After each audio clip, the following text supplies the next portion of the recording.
Turkey, we love it. Sweet potatoes, they're great. Cranberry sauce, awesome. But do you know what I'm waiting for on Thanksgiving? It's the pumpkin pie. Today, I'm gonna show you how to make a classic pumpkin pie with a vanilla pie crust.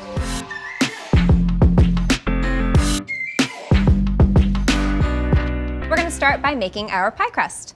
And we are gonna add some salt to our flour and make sure that is nice and blended. We can just use a fork. Our butter is super cold, it's actually sticking together.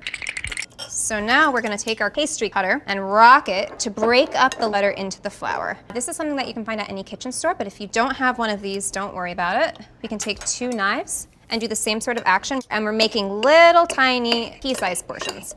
The cold butter between the layers of the flour will melt and puff up, and that's what makes a really flaky crust. So it's really important that the butter is nice and cold while you work with it. So now we are going to add the McCormick vanilla extract. Now, you may have seen a pie crust hack where people put vodka in their pie crust to make it extra flaky. By adding vanilla extract, which contains actually just a little bit of alcohol, you're sort of doing the same thing, except we're also adding flavor. And now we're gonna add our water 1 tablespoon at a time. You want it to just come together in a ball, but you don't want it to be too wet. So we're gonna mix it slowly here. Really pay attention. We're gonna add another tablespoon here. So this is my 2nd tablespoon. When you're making pie crust at different times of the year, you might need different amounts of water, and that's due to the humidity. So when you're working in a really dry room, you're probably gonna have to add a little bit more liquid to really hydrate the flour. That's why we say 2 to 4. And let's see, I'm gonna test it by smushing it together with my fingers and seeing if it comes together. Once it looks like this, we are going to take a sheet of plastic. And then we're going to dump this on, and we're gonna form it into a ball. Here's where we can use the heat of our hands just for a second to help us out. So we're gonna wrap that up in a nice little tight disc. And that is it. So we are going to put this in the fridge for 30 minutes and we're all set. All right, so now we have got our chilled pie crust. Now there's lots of different ways that you can roll out pie crust, but my favorite way is to do it between 2 sheets of parchment paper so that you don't have to get flour everywhere.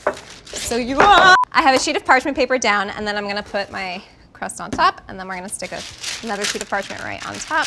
Now it's cold, so we're gonna press it a little bit. This is where you can really use some elbow grease, and then we can roll it. And the way that I like to do it to keep it circular is I roll from the center outwards. And we are gonna roll it till it's all the way 1/8 of an inch thick. All right, so here we have got our finished rolled out pie crust. So how I'm gonna put this in the plate is just flip the plate over so that I know it's centered, like that. Slide my hand underneath, 1, 2, 3, flip. That's it.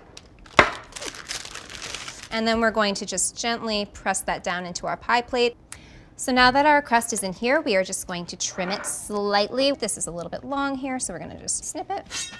So now we're gonna crimp our pie crust. The way I'm going to do it today is flute it with my fingers. So I am going to fold that like that.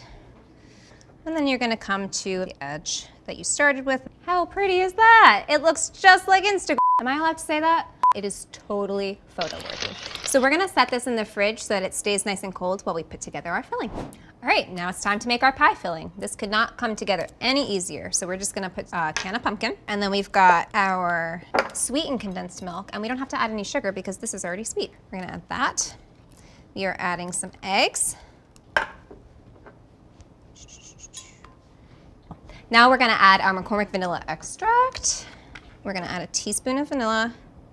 All right, now it's time for the good stuff. So we're gonna add the McCormick pumpkin pie spice.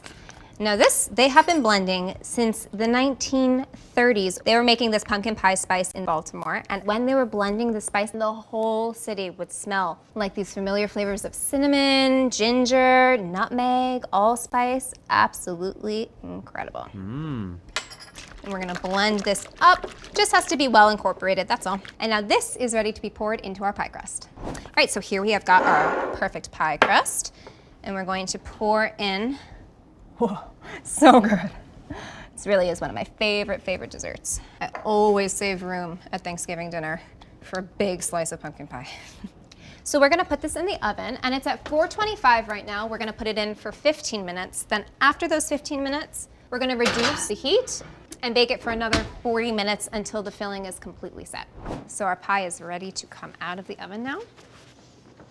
And it smells absolutely incredible. You've got the warm aroma of all those pumpkin pie spices really filling up the kitchen. It's amazing.